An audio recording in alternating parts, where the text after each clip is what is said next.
हमारा आज से जो टॉपिक स्टार्ट हो रहा है उस टॉपिक का नाम है मल्टी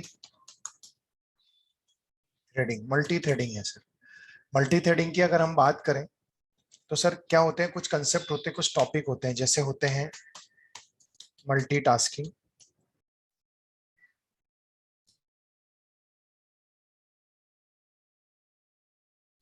मल्टीटास्किंग होता है,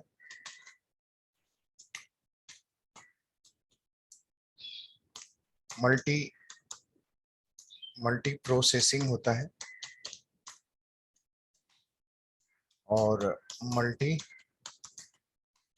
थ्रेडिंग होता है। मल्टी थ्रेडिंग होता है, मल्टीटास्किंग होता है, मल्टी प्रोसेसिंग होता है और मल्टी टास्किंग होता है। ये सारी की सारी चीजें होती है।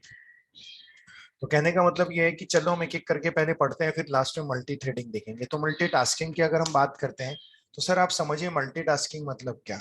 हम बोलते हैं when more than one task running, more than one task running concurrently, when more than one task running concurrently, so that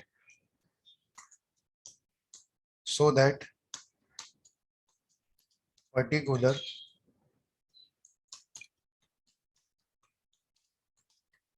concept is called multitasking. तो उस पर्टिकुलर कंसेप्ट को क्या बोला जाता है, मल्टीटास्किंग बोला जाता है सर। क्या बोला जाता है, मल्टीटास्क मतलब क्या। आप सपोज करो, आप देख रहे हो कि मैं पेंट पे भी काम कर रहा हूँ, कल चल के जाऊंगा मैं एक वीडियो प्ले कर दूंगा और MP3 गाने भी चलते रहेंगे, कुछ मैं कॉपी पेस्ट के लिए भी पुटअप कर दूंगा। That is called as multitask. याद रखना सर, पैरेलली कुछ नहीं होता है, पैरेलली कुछ नहीं होता है। जो भी होता है कॉन्करेंटली होता है। कॉन्करेंटली का मतलब होता है थोड़ा ये हो रहा है, थोड़ा ये हो रहा है, थोड़ा ये हो रहा है, ऐसा। यूजर को लगता है कि सब एक साथ चल रहा है, लेकिन एक साथ कभी नहीं चलता सर। जो चलता है ना, पूरा का पूरा, पूरा का पूरा क्या चलता है, कॉन्करेंटली चलता है सर। क्या चलता है, कॉन्करेंटली। मतलब देखा जाए तो एक समय में एक ही काम चलता है, लेकिन ये इतना फास्ट होता है, ये इतना फास्ट होता है कि यूजर को पता भी नहीं चलता। उसको ऐसा लगता है कि सब पैरेलल चलता है, लेकिन पैरेलल कभी नहीं चलता। उसी तरह से मल्टी प्रोसेसिंग। तो मल्टी प्रोसेसिंग क्या बोलता है कि when more than one processor running concurrently, so that particular concept is called multi multi processing। Sir कहने का मतलब ये है कि आपके कंप्यूटर में तो एक ही प्रोसेसर होता है, लेकिन कई जगह एक से ज्यादा प्रोसेसर भी क्या होते हैं, यूज होते हैं। तो जहां पर एक से ज्यादा प्रोसेसर यूज होंगे, वो प्रोसेसर भी सर्च करने के लिए कॉन्करेंटली क्या करते हैं, यूज होते हैं। जैसे फॉर एग्जांपल सर, मैं जाता हूं और यहाँ पे मैं लिखता हूँ गूगल, और मैं जाता हूँ गूगल लिखने के बाद अगर मैं सर्च कर रहा हूँ कुछ, मैं जाता हूँ जावा जॉब्स इन, इस तरह से लिखता हूँ। आप देख रहे हो जब मैं टाइप कर रहा हूँ तो वो हमको ऑटो हेल्प कर रहा है। इनडायरेक्टली उसमें भी तो ऑटो कंप्लीट लगा हुआ है। ऑटो कंप्लीट का मतलब होता है जब हम टाइप करते हैं तो वो सर्च करके लाता है। तो इनडायरेक्टली उसमें तो कई सारे प्रोसेसर्स क्या किए गए हैं, यूज किए गए हैं। गूगल सर्च इंजन पे कई सारे प्रोसेसर्स क्या किए गए हैं, यूज किए गए हैं। तो when more than one processor running concurrently, so that particular concept is called multi processing। अब हम बात करते हैं सर मल्टी थ्रेडिंग की, जो हमारा टॉपिक है। हमारा टॉपिक है सर मल्टी थ्रेडिंग। तो मल्टी थ्रेडिंग क्या होता है, सेम थिंग है। When when more than one thread running concurrently, so that particular concept is called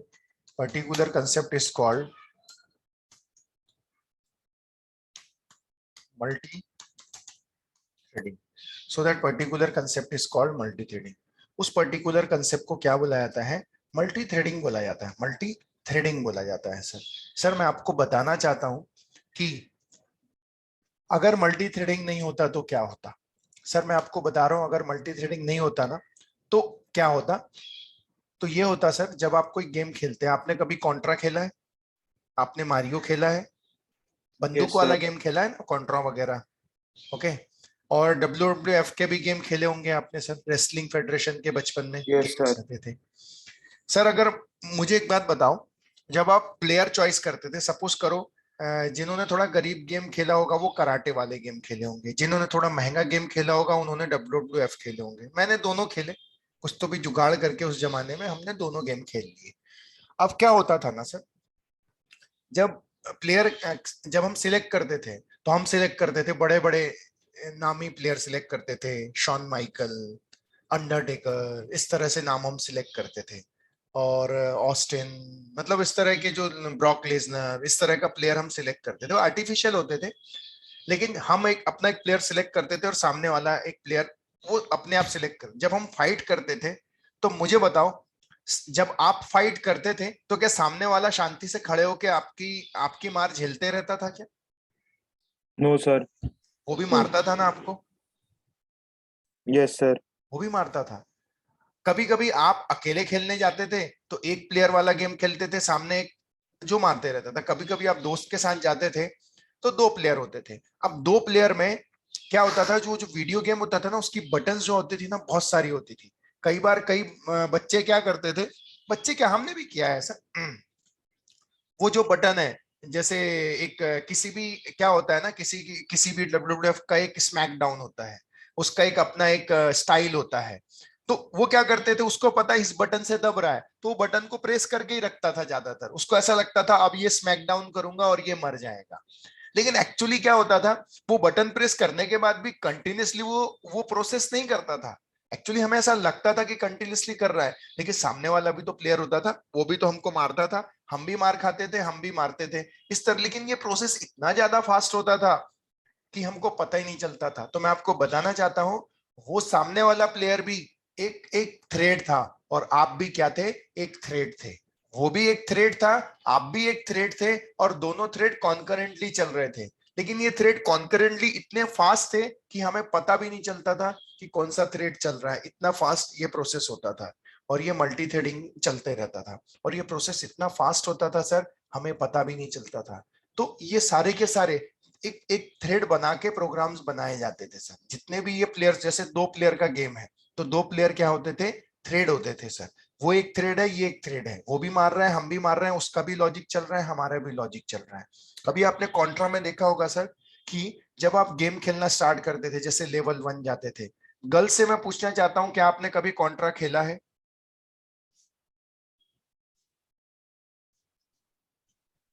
girls, no sir. Contra नहीं खेला।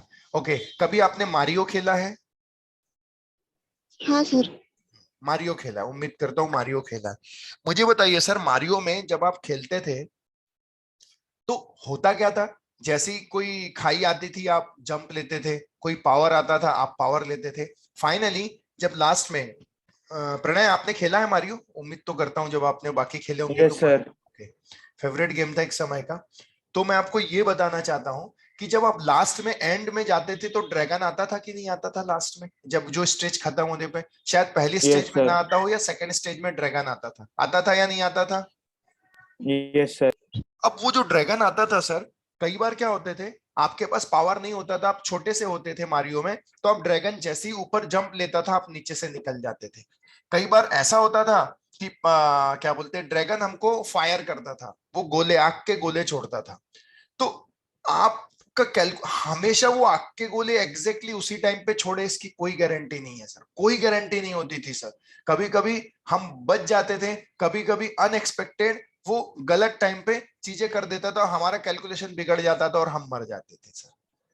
तो कहने का मतलब ये है मेरा थ्रेड का, कि वो भी एक थ्रेड था, वो ड्रैगन भी एक थ्रेड था, आप भी एक थ्रेड थे सर। उसका भी लॉजिक चलता था, लेकिन ये इतना कॉन्करेंटली चलता था कि आपको ये चीजें पता भी नहीं चलती थी। ओवरऑल कहने का मतलब ये होता है सर, अगर मल्टी थ्रेडिंग नहीं होता तो क्या होता पता है? पहले स्टेज में क्या करते, सारे लोग शांति से खड़े रहते, आप जाते लेवल पार कर देते, खत्म हो जाता। आप जाते हैं अगले स्टेज में, लेवल पार करते खत्म हो जाता। वो शांति से खड़े हैं, वो कुछ नहीं कर रहे हैं, क्योंकि मल्टी थ्रेड नहीं है। क्योंकि मल्टी थ्रेड नहीं है तो एक समय में एक ही प्रोसेस हो रहा है। जब एक समय में एक ही प्रोसेस हो रहा है तो या तो सामने वाला चुप रहेगा या तो हम चुप रहेंगे। तो अगर सामने वाला चुप रहेगा तो हम जाएंगे, हमारा गेम ओवर हो जाएगा, मतलब गेम हम पार कर लेंगे।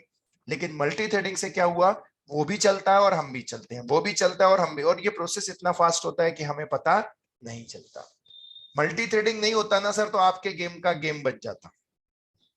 इसलिए गेम जो बने हैं ये मल्टी थ्रेडिंग को यूज करके ही बनाए गए हैं। और ये इतने, आप जितने भी चीजें देख लीजिए सर, आज के डेट में जो पबजी होते हैं, जितने भी गेम्स होते हैं सर, आज के डेट में भी ये पबजी वगैरह होते हैं, ये शूट करते हैं, मारते हैं, तो ये इतना प्रोसेस इतना फास्ट होता है कि थ्रेड में चलते रहते हैं सारी की सारी चीजें, लेकिन हमको पता नहीं चलता सर। तो ये कहलाता है मल्टी थ्रेडिंग। तो सर जितनी भी ये चलाते हैं, ये जितने भी दुश्मन होते हैं, जो भी होते हैं, इन सबका लॉजिक ना एक मेथड में रन करके लॉजिक बनाया जाता है और रन किया जाता है। That one method is nothing but called as thread. तो आज तक मेन मेथड भी जो थी ना सर, वो क्या थी, थ्रेड ही थी सर। वो मेन मेथड भी क्या थी, थ्रेड ही थी। आप देखिए सर, अगर मैं थोड़ा सा पुराना प्रोग्राम एक ट्राई करता हूं उठाने का, प्रोग्राम थोड़ा सा हम जाते हैं, मेरे ख्याल से एक्सेप्शन हैंडलिंग में जाते हैं, एग्जाम्पल 1 2 3। हाँ, यहां पर एक्सेप्शन आएगा, ये डिवाइड बाय 0 होगा ना। एग्जाम्पल 2 किसके अंदर है, एक्सेप्शन हैंडलिंग के अंदर। हम जाते हैं डी ड्राइव में, सीडी एक्सेप्शन हैंडलिंग जावा सी example2.java, कंपाइल करता हूं, कंपाइल हो जाएगा। उसके बाद इंटरप्रेट करने के लिए जावा example2। आप जरा गौर से पढ़ो क्या लिख के आ रहा है, लिख के आ रहा है एक्सेप्शन इन थ्रेड में, लिख के आ रहा है या नहीं आ रहा है। Yes sir. तो सर मैं आपको ये बताना चाहता हूं कि जितने मेन मेथड को भी वो एक थ्रेड समझ के ही एग्जीक्यूट करता है। मेन ये चीजों पे मैंने कभी हाईलाइट नहीं किया क्योंकि मुझे मल्टी थ्रेडिंग वैसे भी पढ़ाना था। एक्सेप्शन पे आपने ध्यान देते थे, लेकिन ये जो शुरुआत में मैसेज आता था इस पे कभी आपने ध्यान नहीं दिया। तो मैं आपको बताना चाहता हूँ, ये जो देख रहे हैं, तो मेन मेथड को भी क्या समझ के एग्जीक्यूट किया जाता है, एक थ्रेड समझ के ही एग्जीक्यूट किया जाता है। मेन मेथड को भी एक थ्रेड समझ के ही क्या करते हैं, एग्जीक्यूट करते हैं। तो जितनी भी मेथड बनती हैं उनको एक थ्रेड समझ के ही क्या किया जाता है, एग्जीक्यूट किया जाता है सर। तो हमारा जो आज का टॉपिक, उस टॉपिक का नाम ही है multi threading. When more than one thread running concurrently so that particular concept is called multi threading. ऐसे पर्टिकुलर कंसेप्ट को बोला जाता है मल्टी थ्रेडिंग। सर प्लीज ध्यान से पढ़ना, ये थ्योरी बहुत इंपॉर्टेंट है। अगर हमें when we implement concept of multithreading, अगर हमें concept of implement multithreading का इंप्लीमेंट करना है तो we use, there are interface runnable. Runnable नाम का एक इंटरफेस है, रनेबल नाम का एक इंटरफेस है। इस इंटरफेस के अंदर में इंटरफेस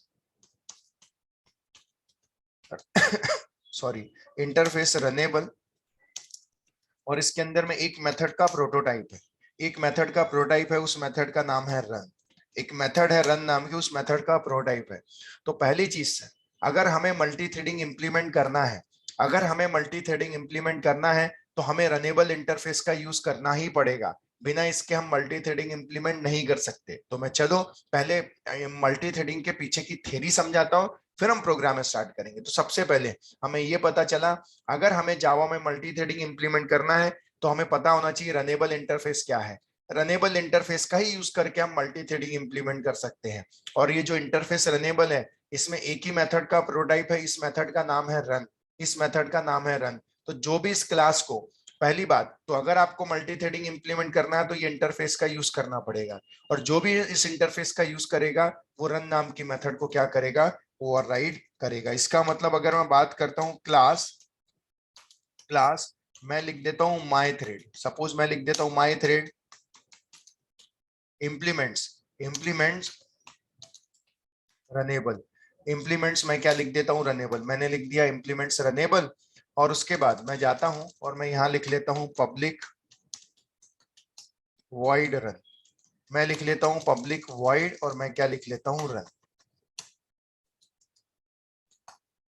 इसको भी मैं क्लोज कर देता हूं।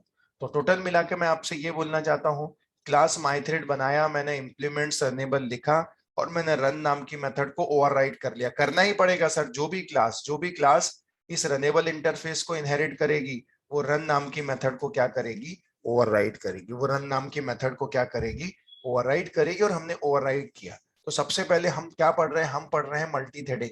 हमें पता चला अगर हमें जावा में मल्टी थ्रेडिंग इंप्लीमेंट करना है तो हमें इस इंटरफेस रनेबल का यूज करना पड़ेगा। ये रनेबल नाम का एक इंटरफेस है, इसके अंदर एक रन नाम की मेथड का प्रोटोटाइप है। तो जो भी क्लास इस रनेबल इंटरफेस को इंप्लीमेंट करेगा वो उस मेथड को ओवरराइड करेगा। हमने ओवरराइड कर लिया। और आप जानते हैं एक्सप्लिसिटली पब्लिक लिखना जरूरी है।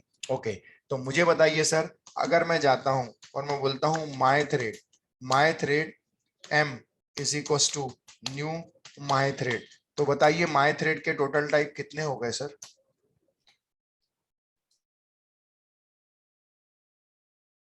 सर मिनिमम 3 तो है।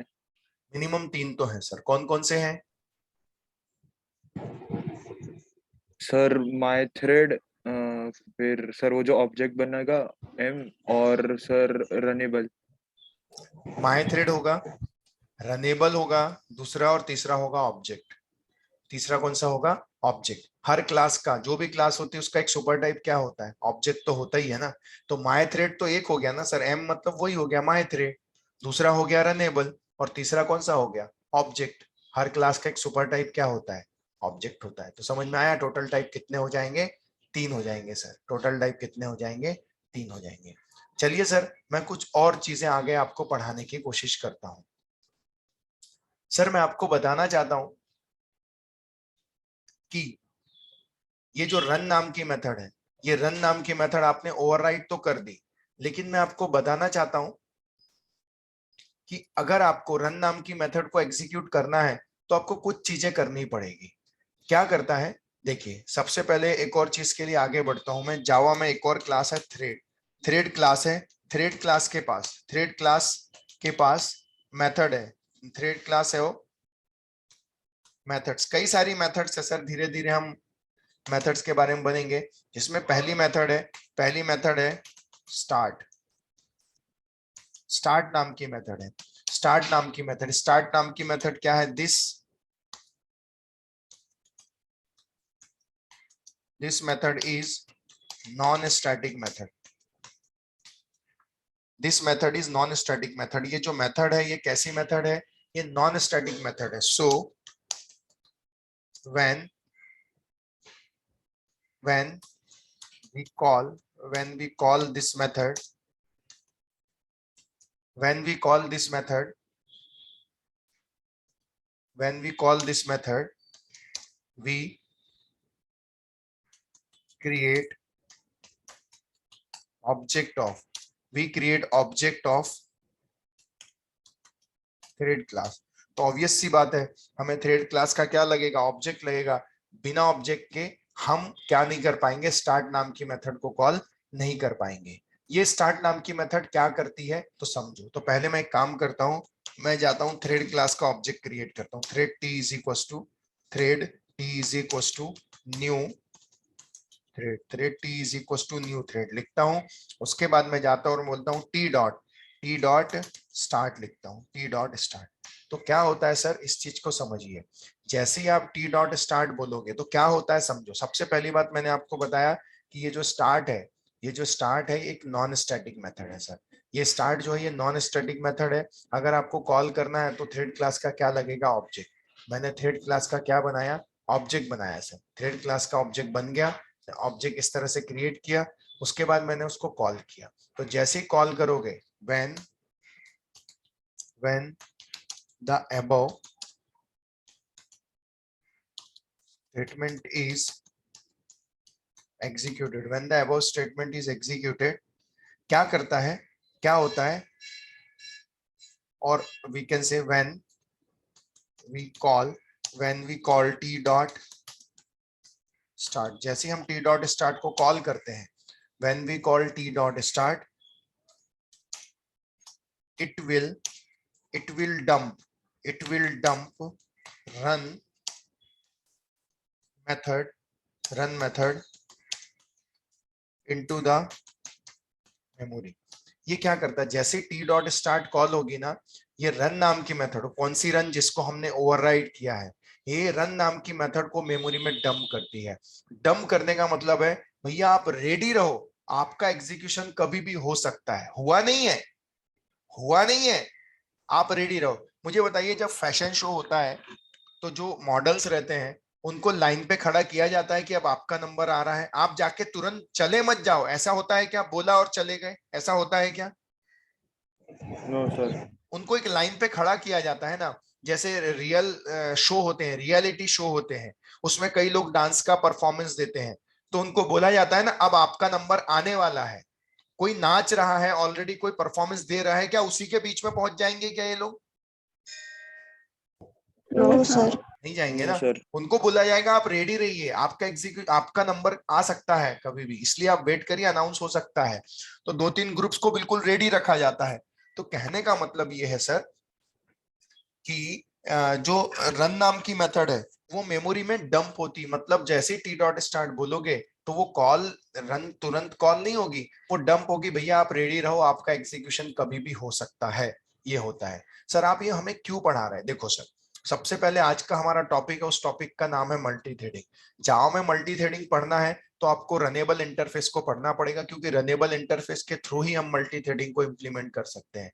बिना उसके मल्टी थ्रेडिंग को हम क्या नहीं कर सकते, इंप्लीमेंट नहीं कर सकते। तो जो भी रनेबल इंटरफेस को इंप्लीमेंट करेगा, ऑब्वियस है वो रन नाम की मेथड की ओवरराइड करेगा, हमने कर दिए। फिर हमने पूछा माय थ्रेड का अगर ऑब्जेक्ट बनाऊंगा तो उसके टोटल टाइप हो जाएंगे 3, माय थ्रेड, रनेबल और एक हो जाएगा ऑब्जेक्ट। ओके, फिर हमें बोला कि थ्रेड क्लास के बारे में हमने थोड़ा सा बताया। थ्रेड एक क्लास है और ये जावा डॉट लैंग पैकेज में है। ये जो क्लास है, दिस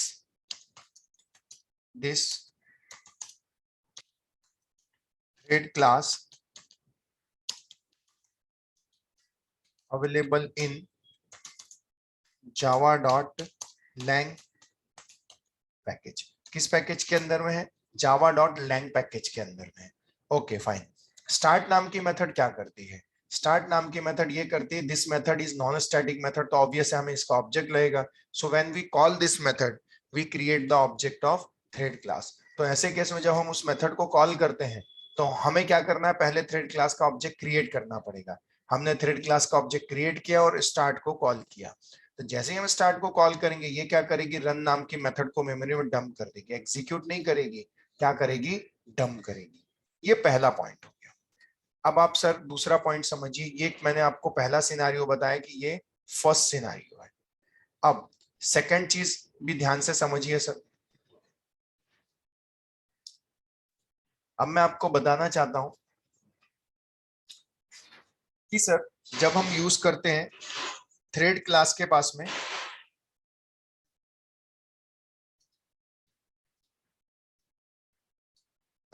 थ्रेड क्लास के पास में एक मेथड है जिसका नाम है स्लीप।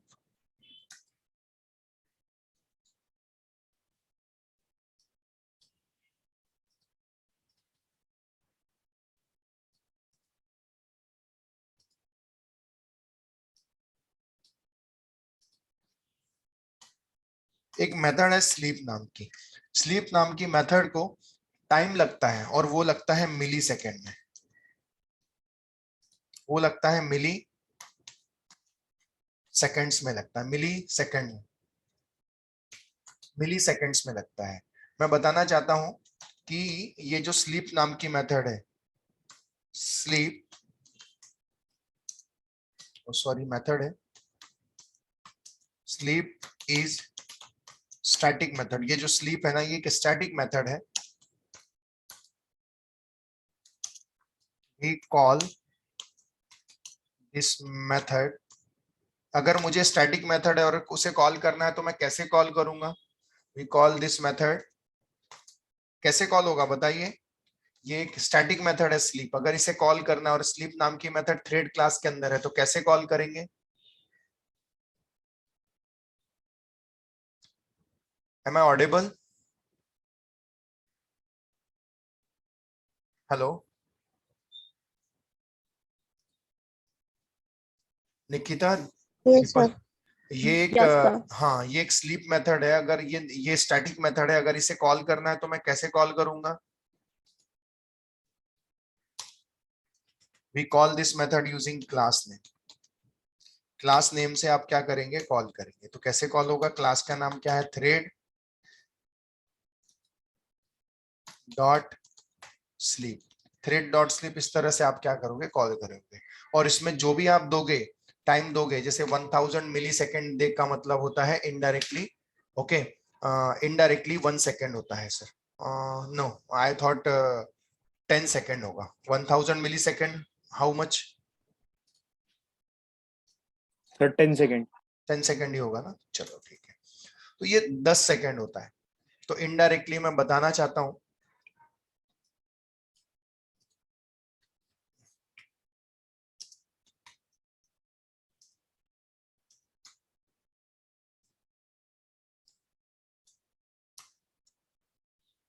1 सेकेंड होता है sir, not 10 second. Actually 1 second होता है। तो जैसे ही मैं बोलता हूँ एक, अगर मैंने बोला 1000 मिली सेकेंड इक्वल्स टू, तो क्या करेगा सर?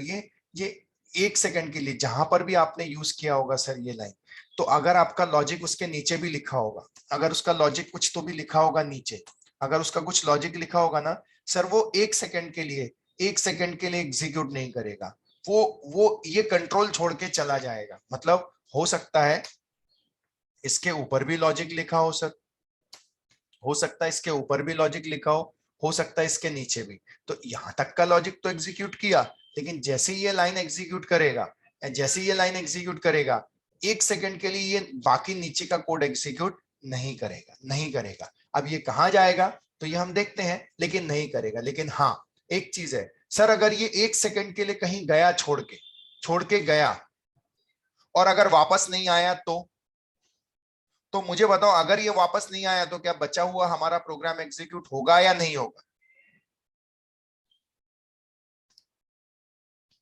कोई गारंटी नहीं ना सर। अगर गया और वापस नहीं आया तो क्या होगा? कुछ भी हो सकता है, कहीं जाके क्रैश भी हो सकता है।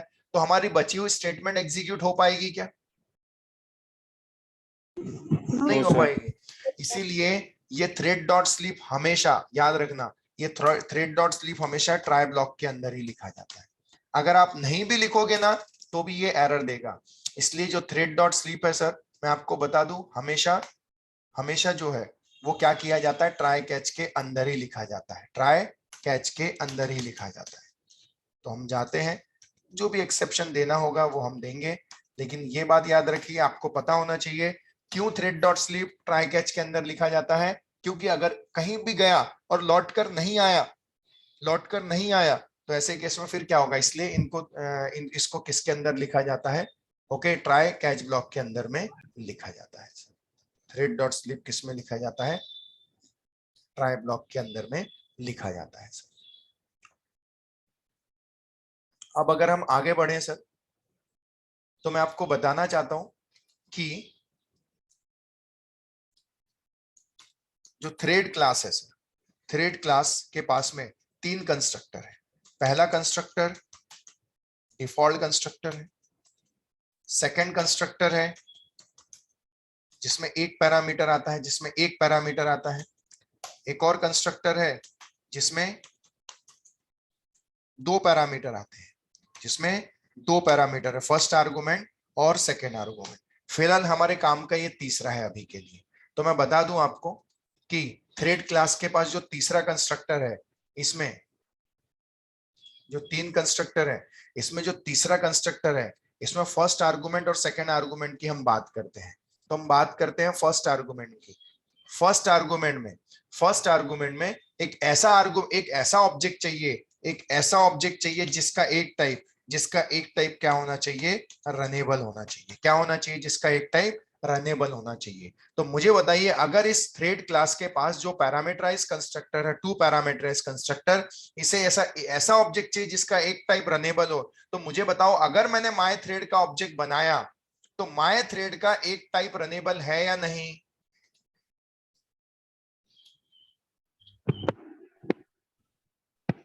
है सर। है ना सर? देखो ना, ऊपर देखो इंप्लीमेंट्स रनेबल दिख रहा है आपको। तो माय थ्रेड का ऑब्जेक्ट बनाऊंगा तो इसका, तो याद रखिए तीसरे वाले बाकी कंस्ट्रक्टर आगे देखेंगे, लेकिन ये जो कंस्ट्रक्टर थर्ड वाला, उसमें फर्स्ट आर्गुमेंट में ऐसा ऑब्जेक्ट चाहिए जिसका एक टाइप क्या चाहिए? रनेबल। जिसका एक टाइप क्या चाहिए? रनेबल। और सेकेंड आर्गुमेंट में चाहिए, सेकेंड आर्गुमेंट में चाहिए thread name. Thread name in the form of string. Thread का नाम चाहिए, किसके फॉर्मेट में चाहिए? स्ट्रिंग के फॉर्मेट में चाहिए। कोई भी नाम हो सकता है थ्रेड का, वो नाम चाहिए सर। क्या चाहिए? वो नाम चाहिए। तो मुझे बताइए सर, अगर मैं जाऊं, ध्यान देना, अगर मैं जाता हूं, एक छोटा सा एग्जांपल लिखता हूं, मैं बोलता हूं क्लास, ध्यान देना, class my thread, my thread implements runnable, implements runnable, और यहां पर अगर मैंने लिख दिया थ्रेड टी, ऐसा डिक्लेयर कर दिया, ध्यान देना, थ्रेड टी, और मैंने यहां पे बना दिया कंस्ट्रक्टर, ऐसे ही कंस्ट्रक्टर बना दिया माय थ्रेड का। तो मैं माय थ्रेड का, थ्रेड क्लास का ऑब्जेक्ट बना रहा हूं, T is equal to new, new thread. और मुझे बताइए ये मैं क्या बना रहा हूं? फटाफट बताइए सर, टाइम एंड हो रहा है। बताइए क्या है ये मैं क्या क्रिएट कर रहा हूँ? थ्रेड क्लास का ऑब्जेक्ट क्रिएट कर रहा हूं ना? Yes sir. तो मुझे बताइए डिफॉल्ट कंस्ट्रक्टर कॉल हो रहा है ना? Yes sir. तो ये डिफॉल्ट है, मुझे डिफॉल्ट नहीं पैरामीटर वाला कॉल करना है। तो मैं सेकंड आर्गुमेंट में जाता हूं और थ्रेड का नाम दे देता हूं, सपोज की बात है राजा, कुछ भी नाम दे सकते हैं। फर्स्ट आर्गुमेंट में चाहिए, फर्स्ट आर्गुमेंट में चाहिए एक ऐसे ऑब्जेक्ट का रेफरेंस, एक ऐसा ऑब्जेक्ट चाहिए जो मैंने अभी बताया जिसका एक टाइप रनेबल होना जरूरी है। क्या होना जरूरी है? रनेबल। रनेबल। तो मुझे बताओ माय थ्रेड के टोटल टाइप कितने हैं? 3। 3। माय थ्रेड है, दूसरा है रनेबल, और एक है ऑब्जेक्ट। तो मुझे बताओ, अभी माय थ्रेड का ऑब्जेक्ट तो नहीं बनाया, लेकिन मैंने आपको कुछ पढ़ाया था क्या जावा में? अगर जिस क्लास के अंदर है उस क्लास के करंट ऑब्जेक्ट का रेफरेंस चाहिए, तो कोई ऐसी चीज थी जिससे हमें मिल सकता है? अगर माय थ्रेड है और माय थ्रेड का रेफरेंस मुझे इसी क्लास में चाहिए, तो कोई ऐसी चीज पढ़ाया था, अगर मुझे माय थ्रेड का भी रेफरेंस मिल गया तो इनडायरेक्टली वो रनेबल होगा, तो ऐसा कुछ पढ़ाया था क्या मैंने? करंट इन्वोकिंग ऑब्जेक्ट का रेफरेंस चाहिए तो कैसे लाओगे?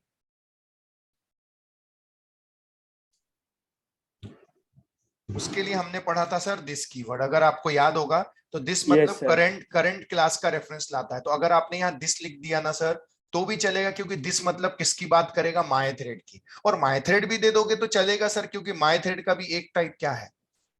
रनेबल तो है सर, रनेबल तो है। तो सर मैंने आज इतनी चीजें पढ़ाया, आप लोग थोड़ा सा please, important, very very very important है सर, आज का वीडियो देखिए,